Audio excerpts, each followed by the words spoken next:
Assalamualaikum warahmatullahi wabarakatuh.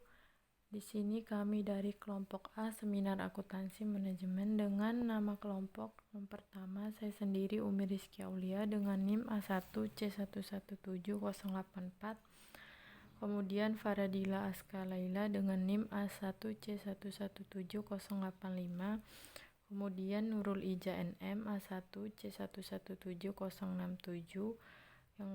Kemudian Rizky Rahmawati A1C117073 dan yang terakhir Suhendri Kawirian dengan NIM A1C117083. Saya Faradila Aska Layalia NIM A1C117085. Artikel yang akan kami bahas yaitu berjudul Internationalization and Management Control System tahun 2018 dengan autors V. Joannitz de Lautour, Jurnal Strategic Management Accounting, volume 49 sampai dengan 90, year 2018, page 42. Baik, saya Nurul Iza NM. Di sini akan melanjutkan presentasi dari Faradila Aska Layalia, yang dimana isi artikel makalah ini membahas mengenai kekayaan yang dihasilkan dari perdagangan internasional telah memungkinkan kebangkitan dan penyebaran negara kesejahteraan di negara maju. Spring Adensen 1992, 1996, 1999. Kecemasan dan kegugupan yang timbul di perusahaan internasional cenderung dikaitkan dengan kesalahpahaman ini. Korporasi internasional ini sering meruntuhkan gagasan perusahaan multinasional. Faktanya, model M&A adalah satu di antara yang lain, masing-masing memiliki kekhususan dan lokal landasan. Selanjutnya, tujuan dari penelitian ini adalah untuk mengatasi kesalahpahaman yang terjadi pada perusahaan internasional. Dan penelitian ini penting karena penelitian ini mengharuskan menerima keberadaan dan peran firma internasional di dunia. Dan karena perlu memahami bagaimana organisasi tersebut berinteraksi dengan lingkungan dan mengkoordinasikan kegiatan mereka yang berada di berbagai negara. Nama saya Rizky Rahmawati dengan NIM A1C117073. Di sini saya akan menjelaskan pendekatan atau metode yang digunakan untuk memperoleh data. Yang pertama, model kisi kelompok dari Douglas dan Wildowski.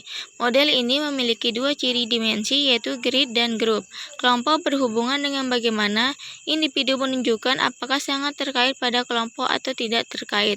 Yang kedua, model de Iribrand. Antropolog Prancis Philippe de Iribrand berusaha menunjukkan hal itu tidak mungkin dan ada satu sistem kontrol yang berlaku untuk semua budaya. Yang ketiga, kritik dan alternatif terhadap bangsa dan kebangsaan. Model Hofstede dianggap sebagai paradigma dominan dalam manajemen budaya dan penelitian akuntansi. Dalam bidang akuntansi, 4 kritik muncul membuka area alternatif untuk bangsa dan kebangsaan. Kedua, pendekatan yang digunakan untuk menganalisis data yaitu model 5 dimensi Hofstede. Dalam studi yang terdiri dari kuesioner yang ditunjukkan ke 177.000 IBM karyawan di seluruh dunia dan yang menerima tanggapan nilai sebesar 100%. Hofstede merancang model yang memungkinkan untuk menemukan nilai-nilai yang terkait dengan budaya nasional sekitar 4 dimensi yaitu Hofstede 1980 dan diperkaya dengan yang kelima di tahap selanjutnya yaitu Hofstede 2001. Saya Suhendri Kawirian dengan NIM A1C117083, yaitu selanjutnya temuan kunci. Ketika sebuah organisasi terpusat dan mengadopsi koordinasi mekanisme, itu cenderung didasarkan pada perintah, peraturan, dan standar prosedur yang ditetapkan. Jika koordinasi disetujui, maka cenderung menjadi perwakilan demokrasi representatif sejauh pusat menggunakan kekuasaan dan tetap memberi informasi. Kesimpulan dan implikasi utama dalam konteks yang lebih luas. Pilihan sistem akuntansi manajemen dalam persaingan internasional bergantung pada strategi dan organisasinya. Sebagai strategi, keprihatinan nasional dan keuangan berbeda antara global, multi domestik atau perusahaan multifokus. Sistem akuntansi manajemen tidak bisa identik. Cara memahami mode internasionalisasi yang diadopsi oleh perusahaan dan karena itu mengidentifikasi pengendalian manajemen yang tepat. Sistem terdiri dari susunan dua dimensi, sentralisasi dan remote untuk antara anak perusahaan dan perusahaan induk.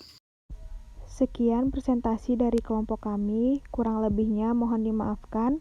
Terima kasih. Wassalamualaikum warahmatullahi wabarakatuh.